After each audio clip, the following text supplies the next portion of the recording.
passar pela cruz e me quebrantar, passar pela cruz e me arrepender, ou passar pela cruz que ainda está manchada de sangue.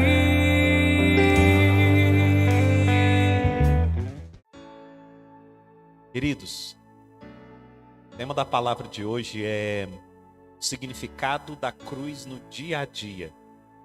Como a crucificação impacta a nossa vida diária. Eu quero começar com algumas perguntas aqui. A primeira pergunta é: quando você olha para a cruz, o que você enxerga? O que você enxerga quando você olha para a cruz? Quando você olha para a cruz, qual a mensagem você recebe daquilo que a cruz está te comunicando? Será que quando você pensa na cruz, você imagina um acontecimento distante no tempo e no espaço? Ou você consegue discernir algo para os dias de hoje, para a sua realidade hoje, para o seu dia a dia? Por que eu estou perguntando isso? Porque a cruz, ela é o coração do cristianismo. A cruz é muito mais do que um evento histórico que aconteceu há 2000 anos atrás. É muito mais do que isso.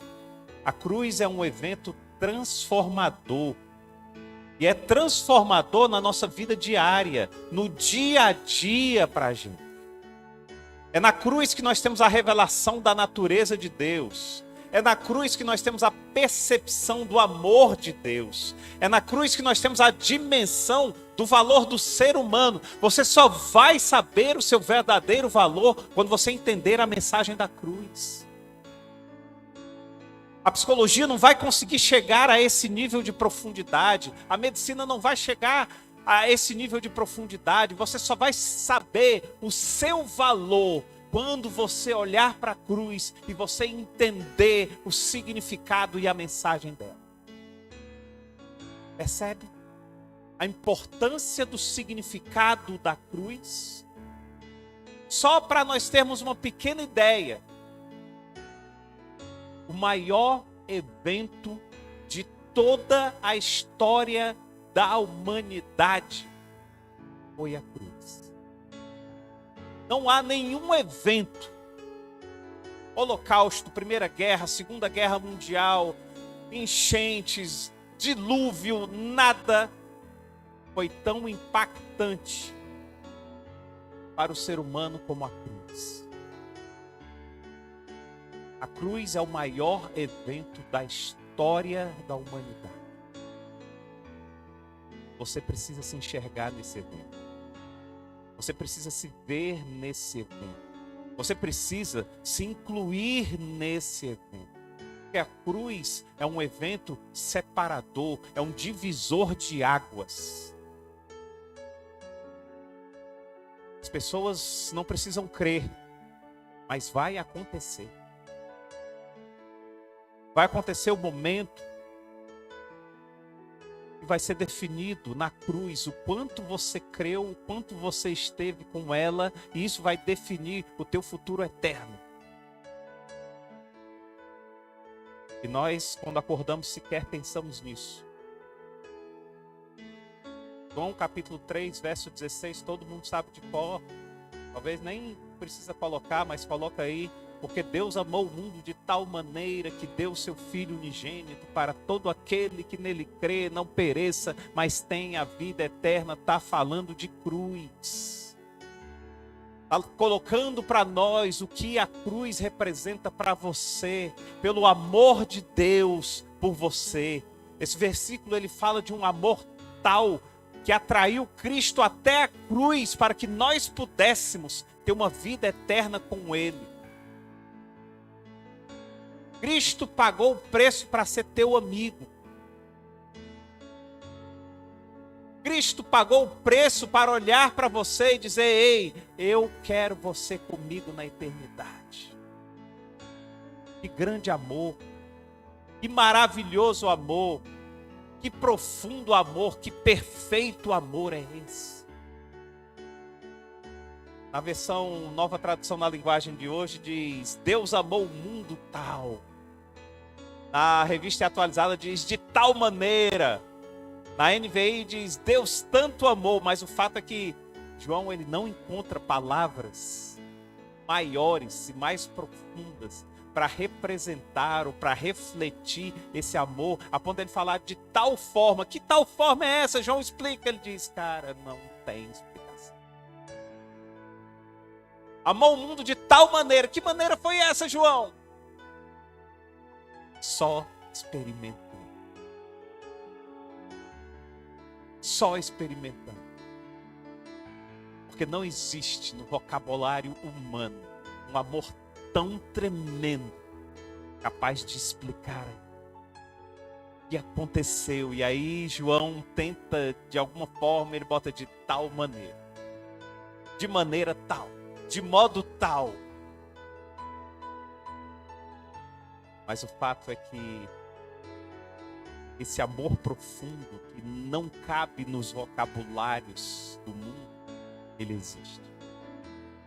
Ele foi para a cruz por mim e por você. É tremendo, querido. É tremendo. Mas, querido, dito isso, eu quero entrar em um outro ponto. E depois nós vamos juntar os dois pontos aqui, o que Deus está comunicando para a gente essa noite. O outro ponto que eu quero falar é que todo esse amor, quando derramado, quando expressado, ele precisa mudar algo. O amor, ele é capaz de mudar ambientes. O amor, ele é capaz de mudar vidas. O amor, ele muda destinos. O amor, ele é capaz de mudar atitudes. Pastor, mas eu tenho amado tanto, pastor, e eu não tenho conseguido mudar outra pessoa, pastor. Mas com certeza, você já mudou a você mesmo. Porque o amor muda. Não necessariamente o outro, mas invariavelmente você. O amor, ele é capaz de transformar as nossas vidas de tal forma que nós jamais seremos os mesmos. Eu não sei se você vai conseguir mudar a outra pessoa, não. Mas pelo amor, com certeza absoluta, você consegue mudar a você mesmo. O problema é que nós não queremos mudar a nós mesmos e queremos mudar o outro. E isso não é amor. Isso não é amor, isso é egoísmo. O amor muda a mim, esperando que esse amor que me mudou encontre também o coração do outro. Esse é o verdadeiro amor. A Bíblia diz em 1 João, capítulo 4, verso 16, que Deus é amor.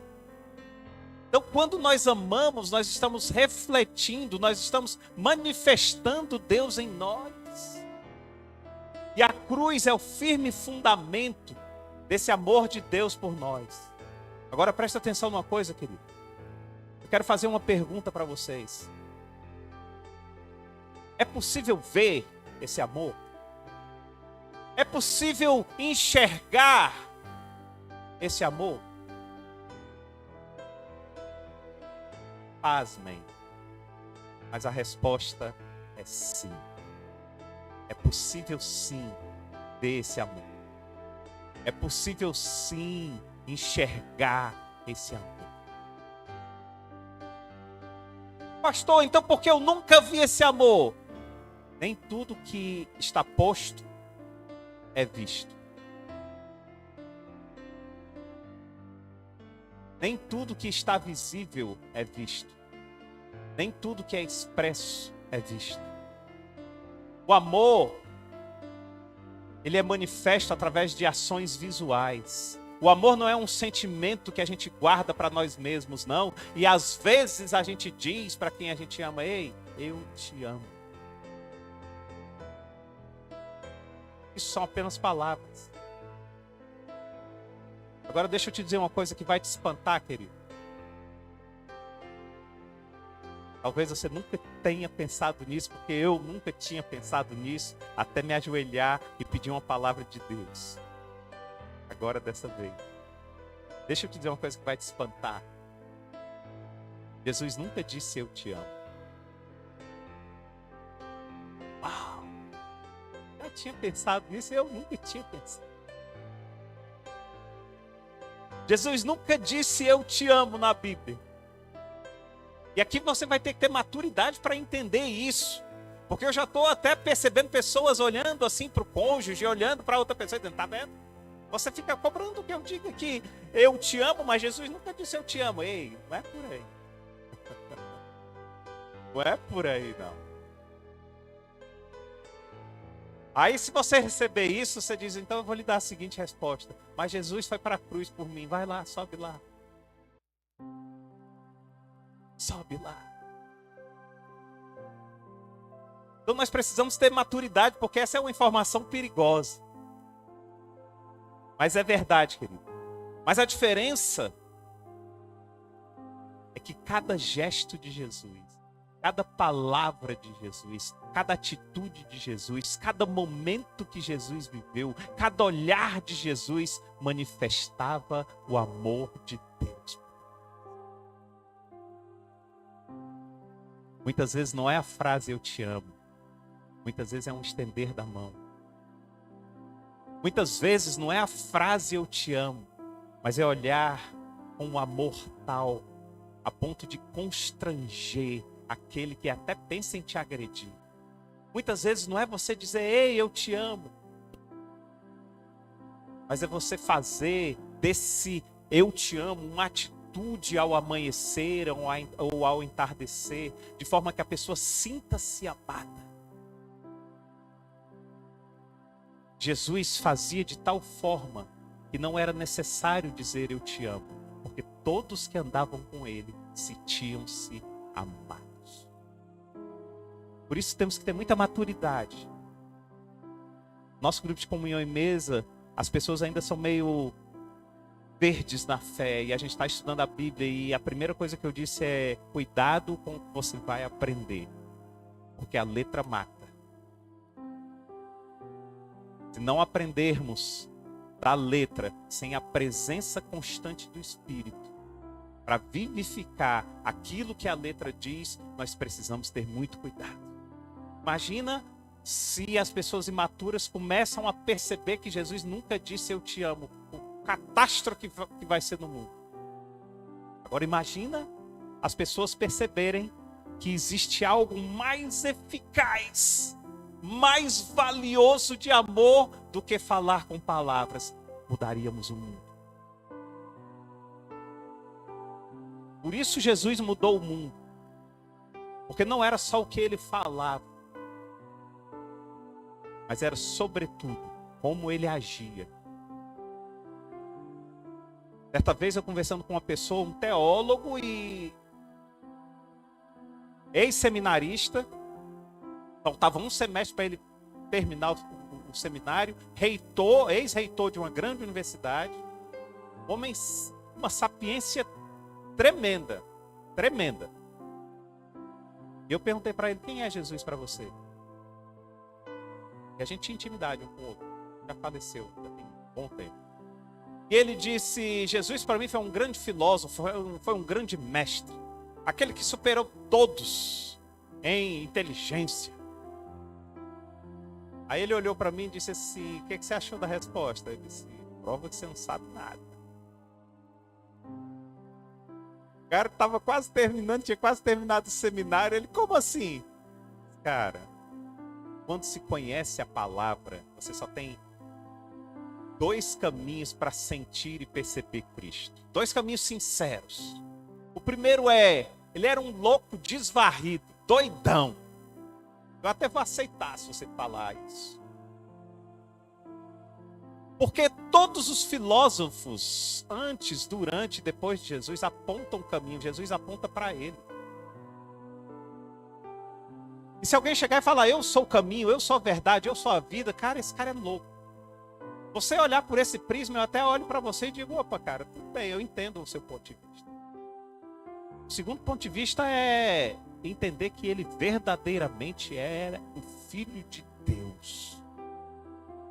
Porque Porque para você dizer, eu sou o caminho, eu sou a verdade, eu sou a vida, eu sou a água na qual, se você beber, você jamais terá sede. Esse cara tinha muita convicção do que ele estava falando. E presta atenção, nós estamos ainda no âmbito do que ele estava falando. Se a gente entrar no âmbito do que ele fez, aí, meu querido, você deixa o louco para trás e você diz, esse é verdadeiramente o Filho de Deus. Assim como os discípulos, quando Jesus acalma o mar e acalma a tempestade, os discípulos olham e Jesus volta para dormir, os discípulos vão para o ladinho do barco e dizem, quem é esse aí que até o vento e o mar obedece? Quem é esse cara?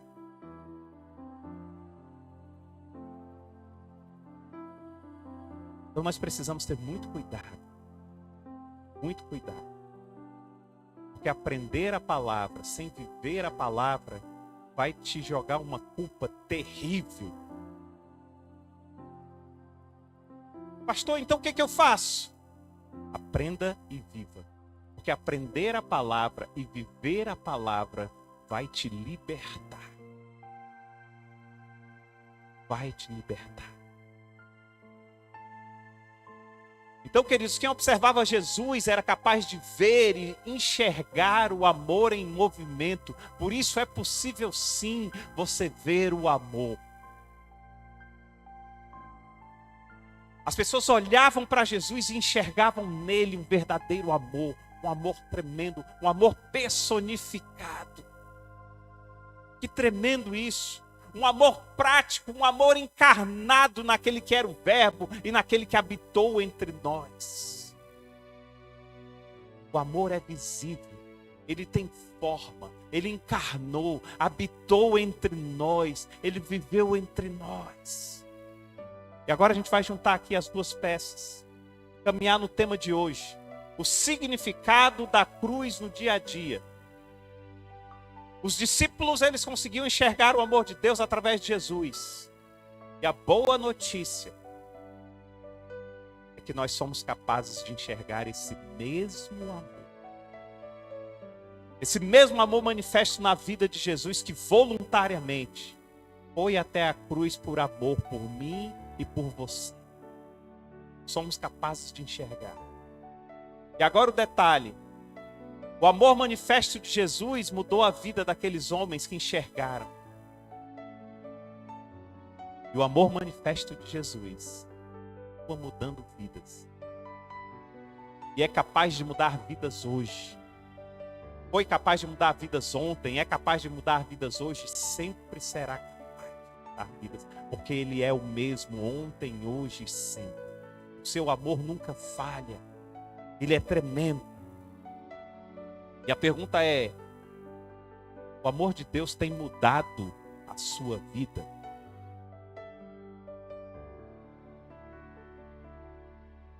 O amor de Deus tem mudado a sua vida?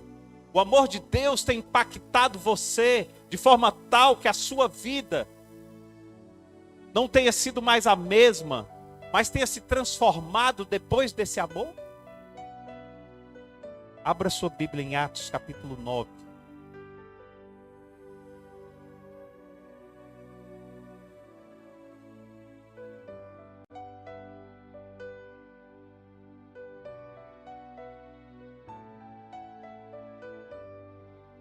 Atos capítulo 9, verso 1.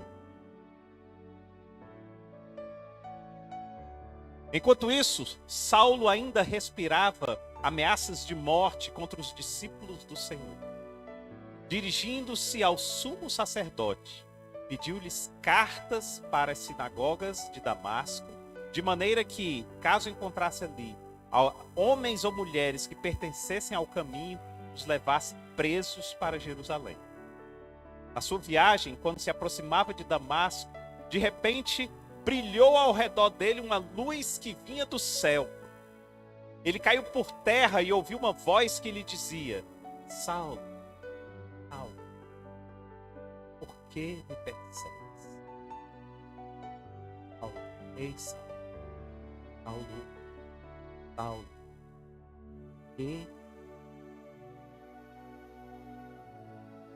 Saulo perguntou: quem és tu, Senhor? Ele respondeu: ei, Saulo, sou Jesus, a quem você persegue. Levante-se e entre na cidade. Alguém lhe dirá o que você deve fazer. Queridos, Atos capítulo 9 começa dizendo que Saulo respirava ameaças de morte. Ameaças essas contra os cristãos. Mas após ele ter um encontro com Jesus, experimentar e provar esse amor, aquele que respirava essas ameaças de morte, agora ele é transformado a ponto de dizer: já não sou eu quem vive, mas Cristo vive em mim.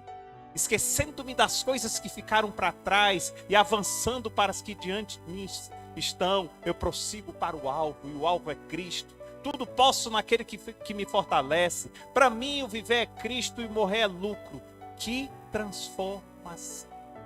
Um homem que estava a caminho para prender cristãos, maltratar, açoitar cristãos, ele volta e diz: ei, agora eu sou um cristão, apto e pronto para ser maltratado, apto e pronto para ser, inclusive morrer. Isso é mudança. Mudança visível e mudança palpável de Paulo.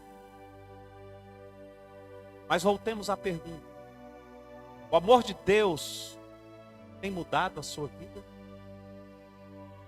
Que impactos visíveis e palpáveis têm ocorrido na sua vida após o encontro com Cristo?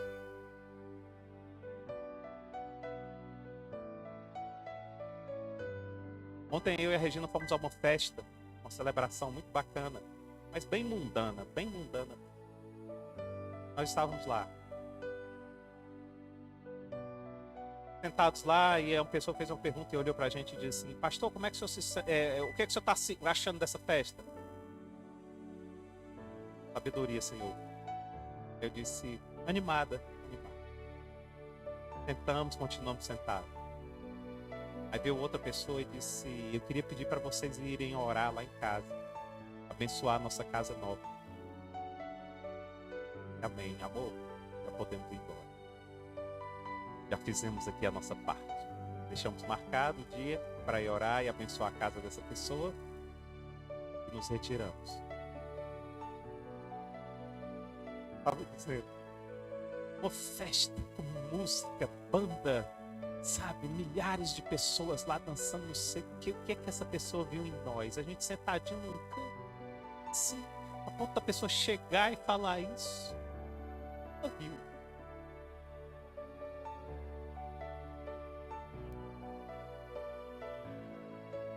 A ponto de se levantar e falar assim: eu queria que no meio da festa. Obrigado, Senhor. Não é mérito meu, não. Mérito meu, não. Mas é o amor de Deus visível, o amor de Deus palpável, é o amor de Deus que se manifesta. Por isso eu digo, é possível ver o amor de Deus. É possível ver. É totalmente possível. E a cruz é esse lugar de mudança, a cruz é esse lugar de transformação, queridos. Colossenses capítulo 1, verso 13. Diz o seguinte: pois ele nos resgatou dos domínios das trevas e nos transportou para o reino do seu Filho amado. Nele temos a redenção, o perdão dos pecados. As palavras que se destacam aqui quando você lê esse versículo, para mim se destaca: nele temos a redenção. O que é redenção? Redenção é o ato ou o efeito de redimir ou remir, que significa libertação, reabilitação, reparo, salvação. É o ato de adquirir de novo. É o ato de resgatar, de tirar do poder alheio, de tirar do cativeiro. Esse é o poder da cruz. Olha o versículo novamente nessa perspectiva. Pois ele nos resgatou do domínio das trevas e nos transportou para o reino do seu Filho amado. Nele temos a redenção, o perdão dos pecados. Nele nós temos redenção. Nele nós somos remidos. Nele nós somos libertos. Nele nós somos resgatados. Nele nós somos transportados. Nele nós somos perdoados. Porque Deus, ele vai nos transportar do domínio das trevas para o reino do Filho amado. Está aí. Agora presta atenção. Alguém tem dúvida de que Jesus é rei?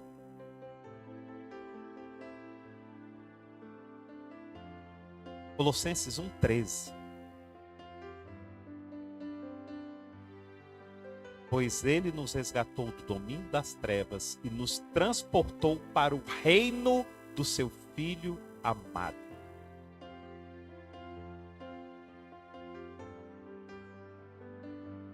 Colossenses 1,13 mostra que existe um reino. Um reino em que nós somos transportados quando aceitamos firmemente Jesus como Senhor e Salvador. Ele nos resgata do domínio das trevas e nos transporta para o reino. Por isso que lá em João, capítulo 18, verso 36, Jesus vai dizer: o meu reino não é deste mundo. Jesus é rei. Jesus reina. E você, por esse amor tremendo, é transportado do domínio das trevas para o reino do... Posso ouvir um aleluia? Amém, amém, amém. Glória a Deus, queridos. Deixa eu dizer uma coisa para vocês. Eu tive uma visão aqui há uns meses atrás, eu até falei para vocês, e tive essa visão de novo hoje, mas ainda não aconteceu. A visão que eu tive meses atrás, é a mesma que eu tive hoje, foi a adoração acontecendo e as pessoas dançando aqui na frente, louvando a Deus aqui na frente. Eu falei isso naquela ocasião, alguém lembra disso? Amém. Ainda não aconteceu, mas eu quero reiterar. Você tem liberdade para quando o Espírito estiver falando, você vir aqui para frente e você se expressar da forma que Deus mandava você se expressar. Você tem liberdade para vir aqui e expressar o teu amor por Deus. Aqui ninguém vai estar olhando. É você com Ele, é você e o seu amado. Se você quiser se derramar, se você quiser dançar, o que você quiser fazer, aqui vai estar livre para que você possa manifestar esse amor por Ele. Tá? Estou reiterando isso porque tem já alguns meses que eu tive essa visão e ainda não aconteceu, mas nós já sabemos que essa casa é uma casa madura, né? E é hora de sermos libertos em alegria. É hora de ser libertos em amor. É a hora disso. Se você não está muito alegre, com o coração muito feliz em adorar o Senhor, é porque você ainda não entendeu. Mas permaneça firme, porque você vai entender. Tá? Então aqui está aberto para que você dance, para que você cante, assim como Davi fazia na presença do rei. A ponto até de Mical olhar para ele e falar: eu tenho vergonha de ti. Ele diz: ah, mas Deus não tem não. Eu não estou fazendo para ti, Mical, estou fazendo para Deus. Tá? Então você pode vir aqui, você pode se manifestar, e dele é a glória. Lembrando o seguinte: vai fazer isso para homens. Tá? Faça isso apenas quando você sentir no coração de agradar a Ele. Pergunte: eu estou te agradando, Senhor?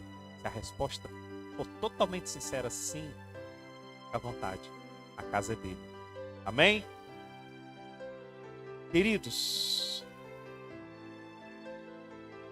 Jesus nos transporta do domínio das trevas para o reino do Filho amado. O que isso significa para você no dia a dia? Qual o impacto disso nas suas atitudes diárias? Se isso não tem feito a diferença no seu dia a dia, eu preciso dizer para você que você ainda não entendeu o sentido da cruz. Ou mais, você ainda não tomou posse do sentido da cruz. Presta atenção em uma coisa. Jesus disse em Mateus capítulo 11, verso 28: venham a mim todos os que estão cansados e sobrecarregados, e eu darei descanso a vocês. Tomem sobre vocês o meu jugo e aprendam de mim, porque eu sou manso e humilde de coração. E vocês encontrarão descanso para a minha alma, pois o meu jugo é suave e o meu fardo é leve. Isso é um convite de Jesus. Quando a gente lê essa passagem, todo mundo diz: ei, eu quero, vamos lá. Você quer esse convite, querido? Quero. Venham a mim, então, vocês estáis cansados e sobrecarregados, e eu vos aliviarei. Eu vos aliviarei porque o meu jugo é suave, porque o meu fardo é leve. Todo mundo diz: ei, eu quero esse convite aí. Agora eu tenho outro convite para te fazer. Eu não. Jesus tem outro convite. Você já aceitou o primeiro. Vamos ver se você aceita o segundo. Vamos lá. Lucas capítulo 9, verso 23. Se alguém quer vir após mim, negue-se a si mesmo. Tome diariamente a sua cruz e siga-me. Opa, como assim, Senhor? Falou em cruz. Lembrei, agora a gente vive numa cultura, né? E aí, quando você não gosta de algo, você diz: cruz credo. Cruz credo, né? A gente não tinha, os mais velhos aqui, eu acho que vão lembrar. Eu não sei se os mais novos já pegaram isso aí. Mas alguém falava alguma coisa: eita, cruz credo. Você diz assim: ei, sai de mim. A cruz é lugar que nos aproxima, não é lugar que nos distancia. Tá vendo como a gente vai pegando as coisas sem nem imaginar por quê? Mas aqui tem o segundo convite de Jesus. O primeiro convite, Jesus me convida a um lugar de descanso. E depois Jesus me convida para a cruz. Como assim? Sabe o que eu aprendo aqui, querido? Pega essa verdade. A cruz também é lugar de descanso. Nós só não enxergamos isso. Mas a cruz também é lugar que nos leva a descansar. Quando você está cansado, quando você está estafado, sobrecarregado, o que vem à sua mente para descansar? Muita gente pensa em praia, muitas pessoas pensam em academia, tem gente que lê livro, tem gente que maratona na Netflix, não é assim, geralmente?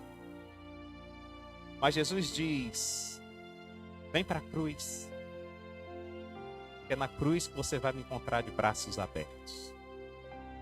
Vem para a cruz. Queridos, se quando nós olhamos para a cruz, nós só enxergamos sofrimento, nós não estamos olhando com os olhos corretos para a cruz. Ou melhor, nós não estamos conseguindo enxergar a total dimensão do significado da cruz. Cruz é expressão de amor. Cruz é perdão em ação. Cruz é convite para a vida eterna. Isso precisa afetar o seu dia a dia. Isso precisa transformar o seu dia a dia, a ponto de transformar inclusive a sua personalidade. Inclusive a sua personalidade. Paulo estava a caminho de Damasco para prender, para maltratar e, se possível, até matar os cristãos. E Paulo se torna um cristão quando tem esse encontro verdadeiro com Jesus. E Jesus não diz assim: ei, Paulo, por que você está perseguindo os meus? Ele não diz isso. Ele diz: Paulo, porque me persegues. Quando você vive em Cristo, quando alguém te agride, não está agredindo a você, está agredindo a Cristo. E a Ele pertence toda a vingança. Nós não temos sequer essa autoridade de nos vingar.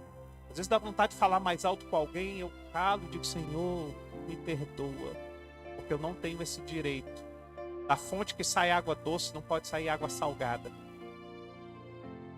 Eu amaldiçoo alguém, é porque há maldição em mim. Mas quando eu abençoo alguém, é porque existe bênção em mim e precisa ser transbordado. Jesus disse em Lucas, capítulo 9, verso 23, se alguém quer vir após mim, negue-se a si mesmo, tome diariamente a sua cruz e siga. A palavra diariamente não está aqui por acaso, não. Jesus sabia que para a cruz ia precisar ser uma decisão diária. Como nós temos a mania de descer da cruz tão facilmente. Basta sair dali. Foi tão bom o culto, a adoração foi maravilhosa, o Espírito Santo esteve nesse lugar, o Espírito Santo se manifestou, mas saiu ali, ligou o carro, parece que você já está descendo da cruz, dizendo tchau Jesus, até domingo que vem. Nos vemos novamente no próximo domingo. Permaneça. Precisa ser uma decisão diária. Tem uma música que diz: eu vou passar pela... Diz assim, não quero ir por atalhos. Não quero ir por atalhos. O diabo coloca atalhos, dizendo, ei, você não precisa passar pela cruz. Ei, sai daí. Nós precisamos ser claros aqui, querido. Claros. Cuidado com as religiões que tiram Jesus da cruz. Cuidado com as religiões que tiram Jesus do trono. Vou dar um exemplo. Macumba. Você chega na macumba e diz, eu quero o meu amor de volta. Eles nem perguntam o que ela quer. O que foi que você fez para ela ir embora? Não tem nada disso. Eles dizem, traz uma galinha. E aí eles matam a galinha, o sangue da galinha eles oferecem aos deuses. O que eles estão fazendo? Sacrifício de oferta. Quando a Bíblia nos diz que Jesus foi o sacrifício permanente, não é necessário mais. Eles voltam para o Antigo Testamento, tirando Jesus da cruz e dizendo, aquele sangue agora vai ter poder para realizar o teu desejo. Percebe como eles estão tirando Jesus? Mas eu vou agora de uma forma mais sucinta. Que tem afetado mais pessoas ultimamente. Espiritismo. Quem foi Jesus para você? Jesus foi um ser iluminado, em que eu tenho que fazer o bem, crescer, morrer, volto, reencarno, faço bem, cresço mais um pouquinho espiritualmente, reencarno, até atingir a plenitude. Jesus foi o mais pleno que já esteve aqui na Terra. E quando eu atingir aquela plenitude, eu, enfim, vou para o céu. Sério? E onde é que está o sacrifício da cruz aí? Você coloca em você o poder da salvação. Quando o poder da salvação não está em você, você não tem a mínima possibilidade de salvar-se a si mesmo. Muito cuidado, porque à primeira vista é bom. Opa, está nas minhas mãos. Quem não gostaria que o poder estivesse nas suas mãos? Todos os que não têm noção do que é isso. Porque se tivessem noção do que é isso, todos diriam, Senhor, eu te entrego.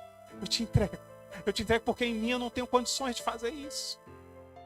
E Jesus sabia que nós não teríamos essa condição. Por isso ele foi para a cruz. Porque se tivesse alguma outra possibilidade, ele teria feito. Mas nós queremos tirar o poder da cruz e colocar o poder em nós mesmos. Vamos sucumbir. A cruz significa a tua presença eterna com Deus. Eu costumo dizer, para exemplificar isso, para que as pessoas possam ver de uma forma didática e de uma forma pedagógica o que isso significa. Significa o seguinte, você tem dinheiro hoje para comprar uma casa no Janguru Sul? Talvez você diga, tenho, eu tenho como pagar essa casa, ok. Mas e na Aldeota, você tem? Aí você vai, opa, na Aldeota é mais caro. E no Meireles, você tem um apartamento de cobertura no Meireles? Você vai dizer, opa, aí já foge das minhas posses. Talvez até tenha. E um apartamento em Manhattan, você tem dinheiro para comprar lá uma cobertura em Manhattan? Então você vai dizer, não, aí eu já não tenho. Agora presta atenção comigo. Você acha que você tem condições de pagar para ter eternidade com Deus em ruas de ouro, onde não haverá choro, ranger de dentes, onde vai ser tudo bem? Você acha que vai ter condição de pagar isso e dizer assim, tá aqui, Senhor, eu paguei. E ainda pagar com boas obras, dando uma sopa pro... Cara, que pretensão a sua. Efésios capítulo 2, versos de 8 a 10 diz: pela graça sois salvos mediante a fé. Isso não vem de vós, é dom de Deus, não de obras para que ninguém se glorie, pois somos feituras dele, criado em Cristo Jesus, para que de antemão andássemos nela. Você não vai ser salvo pelas obras. Não vai. Pastor, mas Paulo diz que a fé sem obras é morta. Mas Paulo não está falando de salvação mais. Paulo está falando de vida cristã. Paulo está falando, ei, você se converteu, mas cadê a visibilidade das tuas obras? Mas Efésios está falando de salvação. Pela graça sois salvos. Ele cita a salvação. São duas coisas diferentes. A gente tira a Bíblia do contexto e se amarra no texto como pretexto. Esse é o problema. Esse é o grande problema. Pastor, mas eu não entendo como a cruz pode ser um lugar de descanso. Boa pergunta, querido. Você não perguntou, mas você pensou. Eu vou lhe explicar. A cruz, ela tem um peso, sim. Mas preste atenção no que eu vou te dizer agora. A cruz, ela tem um peso. Mas o peso da cruz é mais suave do que o peso do pecado. O peso da cruz é mais suave do que o peso da culpa. O peso da cruz é mais leve do que o peso do remorso. O peso da cruz é infinitamente mais leve do que o peso do inferno. Porque o pesado, ele já levou. Percebe como é lugar de descanso? Percebe? Por isso Jesus disse: o meu fardo é leve. O meu jugo é leve e o meu fardo é suave. Sabe aquele pai? Vai para o supermercado com o filho. Aí quando está chegando para o supermercado, o pai está levando 150 sacolas e o filho está levando uma sacolinha bem pequenininha e está dizendo assim: eu estou ajudando o meu pai. Estou ajudando. Uma sacolinha com um pacotinho de guardanapo dentro. O pai vai pegando, aí olha o filho: filho, você me ajuda? Aí o filho: ajuda o pai. Aí ele pega uma sacola com guardanapo: leve esse aqui. Estou ajudando o meu pai. A cruz que Deus pede para você carregar não é para te dar peso na vida, querido. É para tirar o mais pesado. É para tirar o remorso. É para tirar o pecado. É para tirar a culpa. E para tirar principalmente o inferno da tua vida. Ele não pede para você carregar a cruz porque ele está dizendo assim: ei, está pesado demais, então eu quero que você carregue aqui. Não, porque para ele é guardanapo. Mas ele está dizendo assim: vai ser tão bom para você carregar a cruz, que eu, além de pegar o mais pesado, eu vou deixar um presente para você, para que você não viva com remorso, porque, filho, o remorso é muito mais pesado do que a cruz. Filho, o pecado é muito mais pesado do que a cruz. Filho, a minha ausência é muito mais pesada do que a cruz. Filho, sobe na cruz. Sobe na cruz. A cruz nos liberta do passado. A cruz, ela nos dá uma chance de recomeçar em Cristo. Quando perdoamos a nós mesmos e aos outros, nós estamos vivendo o poder da cruz. Quando nos arrependemos dos nossos pecados, dos nossos erros, nós estamos experimentando o poder da cruz em nós. Quando nos transformamos em pessoas mais parecidas com Cristo, nós estamos vivenciando o poder da cruz. E é isso que acontece no dia a dia. Esse é o significado da cruz no nosso dia a dia. O poder da cruz não é apenas para perdoar os nossos pecados, mas a cruz também nos capacita a viver uma vida que agrada a Deus. Gálatas 2:20 afirma: fui crucificado com Cristo, assim já não sou eu quem vive, mas Cristo vive em mim. A vida que agora vivo no corpo, vivo pela fé do Filho de Deus que me amou e se entregou por mim. No dia a dia, essa passagem aqui, ela se traduz como escolhas.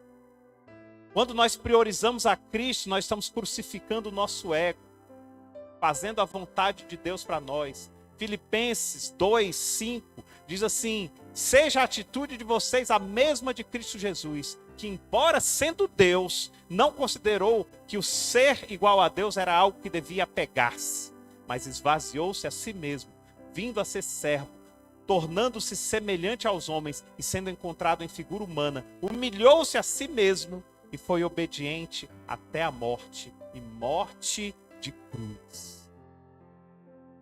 Amados, a mensagem da cruz ela precisa ser suficiente para nos motivar a continuar, para nos motivar a não caminhar por nós mesmos, mas caminhar nele, para a glória de Deus, para o nosso bem, para o bem do próximo. A mensagem da cruz tem que ser suficiente para você, querido. Você não é para você se apossar da mensagem da cruz e ainda continuar dependendo de um aumento de salário, ou de uma promoção, ou de um reconhecimento de chefe. Não, a mensagem da cruz tem que ser suficiente. Suficiente. Não é negligenciar um e se dedicar somente ao outro, não. É estar pleno em um e a si mesmo continuar em atitude com o outro. É totalmente diferente. Um casamento, quando está edificado na cruz, ele é diferente. Por quê? Porque eu não dependo do amor da minha esposa. Porque o amor da cruz, ele transborda em mim. E como eu não vou depender do amor dela, eu vou transbordar amor para ela. E ela, dependendo da cruz, ela não vai depender do meu amor, mas ela vai transbordar amor para mim. Essa é a diferença. Para terminar, queridos, o louvor pode subir. Pare de olhar para a cruz como se a cruz fosse o fim da história. Pare. A cruz não é o fim da história. A cruz nunca será o fim da história. A cruz sempre será o recomeço de uma história. Uma história que agora não é mais contada e dirigida por você mesmo, mas agora contada e dirigida pelo Espírito Santo em você. Essa verdade ela precisa fazer a diferença no nosso cotidiano. Cristão que anda de cabeça baixa não está tomando posse da vitória da cruz, querido. Cristão que não se manifesta, cristão que não fala da verdade de Cristo, ele não está assumindo a posição de cruz. A cruz nos liberta do medo. A cruz nos liberta da morte, nos permite viver com perspectiva de eternidade. Totalmente diferente. A cruz nos lembra que nossas lutas e sofrimentos nessa vida são temporários. E há uma glória eterna te esperando. E essa esperança ela nos impulsiona a viver com fé. E essa esperança nos impulsiona a uma nova vida nesse mundo. Isso precisa ser vivido diariamente. A cruz não é um mero objeto ou uma disciplina que você aprende na escola. A cruz não é uma doutrina ensinada nas escolas teológicas. Ela é uma realidade de vida e deve permear cada aspecto do nosso dia a dia. É através da cruz que nós compreendemos o amor de Deus. É através da cruz que nós experimentamos o amor de Deus. É através da cruz que nós vivemos o perdão. É através da cruz que nós somos capacitados para a santidade. É através dela que nós somos chamados ao serviço e vivemos com a esperança da eternidade. Queridos, que a mensagem da cruz verdadeiramente transforme a sua vida. Que a mensagem da cruz seja suficiente para transformar a sua vida. E você vai entender que jugo leve, que fardo suave é esse que o Senhor nos impõe. Porque é muito melhor o peso da cruz do que o peso do pecado, do que o peso do remorso, do que o peso do distanciamento de Deus, do que o peso de viver sem a presença do Espírito Santo em nós, muito mais pesado. para finalizar, nunca acredite no pastor quando ele diz para finalizar. Para finalizar, a cruz não é fardo. A cruz é presente. E a gente tem dito isso aqui. Presente só é presente quando nós aceitamos. Mas é triste ver pessoas que não aceitam os presentes que vêm dos céus. Nós enxergamos cruz como peso, nós enxergamos cruz como algo, ai meu Deus, eu estou carregando a minha cruz, querido, glória a Deus se você falar assim, querido, mas fale isso com entendimento. Fale isso com entendimento, cruz é presente. Porque Jesus, quando foi, levou todas as nossas dores. Então, cruz não é dor. Não é dor, porque senão a Bíblia estaria se contradizendo. E ela não se contradiz. Jesus está dizendo, se você quer vir após mim, carregue a sua cruz. Ele está dizendo, pega o teu presente e vem, querido. Eu tenho um presente para te dar. Porque no mundo tereis aflições, mas se você tiver com a cruz, você vai conseguir enfrentar o mundo. A cruz é uma chave. É uma chave que abre oportunidades para que você possa finalmente superar as aflições do mundo. Vamos entender um versículo aqui.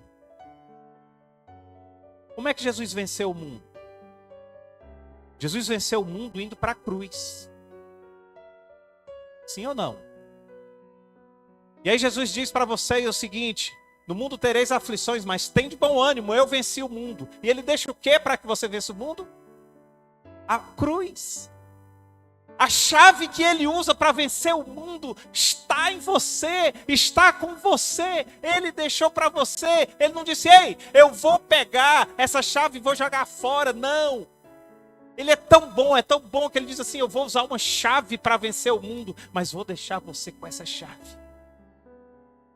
Porque a aflição é certa. Mas quando a aflição vier, querido, você tem a chave. Você tem a chave. Pai, nós te louvamos, Senhor. Nos faz tomar posse dessa chave, Pai. Nos faz aprender a manipular essa chave, Senhor, para a tua honra e para a tua glória. Nos faz aprender, Senhor, a usar essa chave, Senhor, mas sobretudo, Pai, nos faz aprender a viver essa chave. Obrigado, Senhor. Eu não quero mais, Senhor, enxergar a cruz como eu enxergava no passado, Pai. Eu quero olhar para a cruz e ser atraído pela cruz, Pai, entendendo que é um presente que o Senhor nos deixa, Pai. Obrigado, Senhor. Tu és lindo, Deus. Tu és maravilhoso, Senhor. Obrigado pela cruz do Calvário.